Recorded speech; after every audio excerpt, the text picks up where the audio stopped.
سفر میں جانے سے پہلے نماز پڑھنے کا کیا حکم ہے؟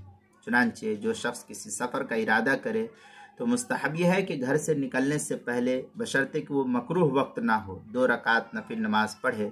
نبی اکرم صلی اللہ علیہ وسلم نے ارشاد فرمایا کہ کوئی شخص اپنے گھر والوں کے پاس ان 2 رکعتوں سے بہتر توشہ نہیں چھوڑ جاتا جو وہ سفر کے ارادے کے وقت گھر والوں کے پاس پڑھتا ہے۔ چنانچہ طبرانی کے اندر یہ روایت ہے جس کو علامہ شامی نے نقل کیا، من المندوبات رکعت السفر، یہ در مختار کی عبارت ہے۔ آگے ہے شامیہ میں عن المقتم ابن مقدام قال قال رسول اللہ صلی اللہ علیہ وسلم ما خلف احد عند اہلہ افضل من رکعتین یرکعوہما عندہم حین یرید سفرا۔